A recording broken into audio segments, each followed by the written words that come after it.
Hey there everyone, welcome back to Utility Sports, and in today's video we're taking a closer look at the Kansas City Chiefs and what they could target in the 2022 NFL Draft. This is a team-specific mock draft that was requested by one of our viewers. So if there's a specific team you would like to see in the future, leave the comment right now on today's video what team you would like to see for our next team mock draft. We're very responsive to our comments. And also, if you're interested in winning a free NFL jersey, be subscribed to the channel, leave a like and a comment on today's video in order to be entered for a chance at winning this Justin Fields jersey. It is a very exciting jersey for the rookie quarterback for the Chicago Bears, and something you definitely want to have a chance at winning. So in order to be entered, again, be subscribed to the channel, leave a like, and also comment, and that will get you entered for the jersey giveaway. So without further ado, let's jump into it now for the Kansas City Chiefs. And we're actually going to be doing a 4-round team mock draft here, a little bit different than what we normally do. Usually we do 3 rounds, but we're going to go out to 4 because I believe they do not have their 3rd round pick this year, at least in my trial run of it, making sure I was prepared for the video and looking at everything that they have on their team, on their roster. I had felt that we should go into round 4 because there's some real value that they could find a little bit later on in the draft as well. You see here, we're projected to have pick 30 here by the Draft Network. I did not set this order, and I know that's not where they necessarily are at with the current standings, but I do think it does make some sense that they could end up there. And now let's analyze where we're at here with some really, really good players on the board. Darian Kendrick actually goes 1 pick before us. I thought he was going to be one of my big targets because of the struggles the Chiefs have had in the pass game defensively this year. They're right now have given up the top 8 most rushing yards, top 8 most rushing touchdowns, and they're also in the top 10 for most pass yards allowed. So defense is my first priority. However, there's 2 really good offensive options out here that do make some sense. Tyler Linderbaum, the center out of Iowa, he's an All-American center, phenomenal in both run and pass protection. I think he's a very, very good center. I think he's going to go much higher than pick 30. So this is phenomenal value here if we were to take him. He is calling my name, Jahan Dotson, as well. An absolute beast when it comes to high pointing the football, catching in traffic. One of the best in the nation in that regard. Has phenomenal hands. Coming out of Penn State, could make some sense, as well as the wide receiver 2 there for Kansas City. However, with the defensive needs, I just don't think I can afford to take an offensive player here at pick 30. I think I have to go on the defense. So let's go ahead. Let's start at the interior defensive line.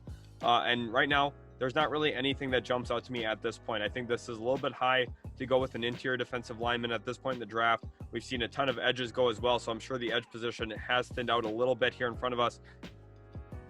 Kingsley Enagbari's here. However, I don't necessarily know if that's the perfect fit for this Chiefs defense. I like him as a player. I just don't think he solves a lot of the issues, especially in the pass game for this team as a pass rusher yet at this point. Now, this is where we really get into the interesting spot for me, linebacker. This is the key spot I want to look at here in round 1. I know last year they took Nick Bolton.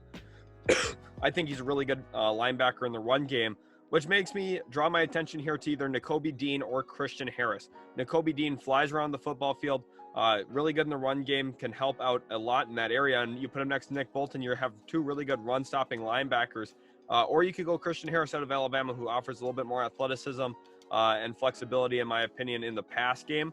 So that's it. The way I'm going to go here is I'm opting for Christian Harris, 30th overall. I like him just slightly over Nakobe Dean for the Kansas City Chiefs here. Both of them very good linebackers.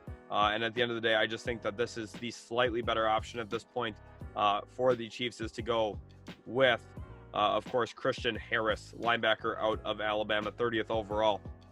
Moving into round 2, we see some really, really good players going off the board. Some guys that could really help this Chiefs team. And Nakobe Dean finally goes 52nd overall. I was going to say, if he falls to us, we're taking the trigger on him anyway, just based off the value. Moving into pick 62 now, we have some actually really good running back options. Isaiah Spiller, someone who jumps out to me, has really good long speed. I think can break some plays wide open, which I think is a key element missing to the Chiefs out of the run game. I know that Clyde Edwards-Helaire was a 1st-round pick, but let's be honest with ourselves. He just hasn't really worked out the way that I think many expected him to once he got drafted. Jalen Weidermeyer, a very good tight end out of Texas A&M as well. Could make some sense here. However, I just think we have to pay attention to the secondary here at this point now. We went with Christian Harris. Now it's time to spend some time in the secondary, and I think we go with Brandon Joseph, a rangy safety out of Northwestern. Offers some really good versatility in the pass game. Can function out of the slot at the next level, in my opinion. can play over the top as a deep zone safety. And I think that's really where the Chiefs need to start looking, especially since Tyrann Mathieu is in the final year of his deal and he's 29 years old. You know, he's not going to be around forever. And I think that they have to start making some plans for life without him, especially when it comes to their salary cap number. They are paying big money right now for some of their players currently already. So they need to find ways to save some money on their roster. And unfortunately, I think Tyrann Mathieu is going to be one of those guys that doesn't end up coming back long-term for the Kansas City Chiefs.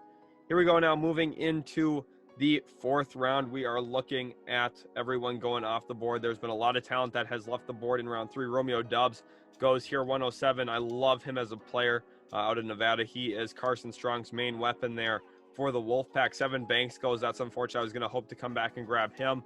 There's still some really good interior offensive linemen out here as well. We see Lindstrom go just now.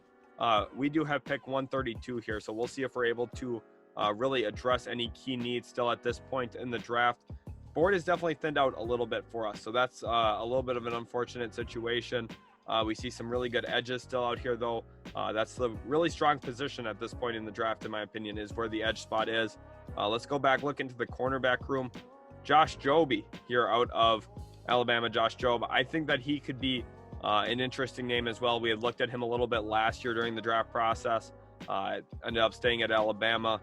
He could be an intriguing name at this point because I think that is clear with the Chiefs right now. L'Jarius Sneed's not playing at the level that he played at last year necessarily. They're missing Bashaud Breeland this year, who's been a little up and down with the Minnesota Vikings.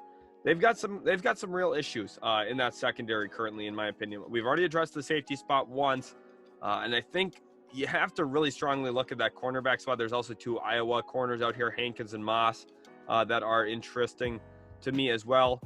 The edge spot, though, Amari Barno, I'm not sure if I'm in love with that pick just for the Kansas City Chiefs. Like I said earlier about the interior defensive line, I just don't know if the value is really there for that. We've already addressed linebacker and safety. We've gotten stronger up the middle of the defense. I think it's key that we look to the outside, and I'm actually going to go with Josh Jobe here out of Alabama.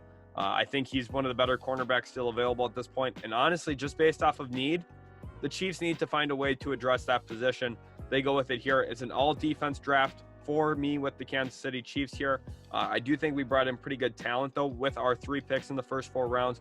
Looking at 2 Alabama products in Christian Harris, Josh Jobe, and then also Brandon Joseph out of Northwestern. Got a lot stronger up the middle with these first 2 picks and then added a little bit of help on the outside.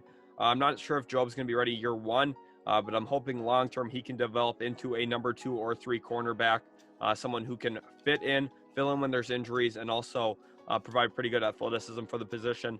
Let me know what you think I should have done with the Kansas City Chiefs picks. Obviously, there's some difference in opinion between us as we go throughout this process. A lot of different people see different needs for a team, see different guys who fit certain areas for that team. So let me know in the comment section what you think I missed on. Maybe you thought I should have preferred to go with Nakobe Dean over Christian Harris. That's a very fair assessment. Maybe you thought I should have gone cornerback in round 2, or maybe you thought, hey, Tyler Linderbaum's just too good to pass up in the first round at pick 30. Maybe that's the case. I wouldn't disagree with that either. He's very, very talented center, which could be really, really key for improving that offensive line there in Kansas City. This is what I opted to go with. Remember, if you want to be entered for that Justin Fields jersey giveaway, go ahead, leave a like, be subscribed, and also comment so we can get you entered into the giveaway. Again, thanks so much for watching. Hopefully you guys did enjoy. If you did, leave a like, and I hope you guys have a very nice day. We'll see you in the very next Utility Sports video.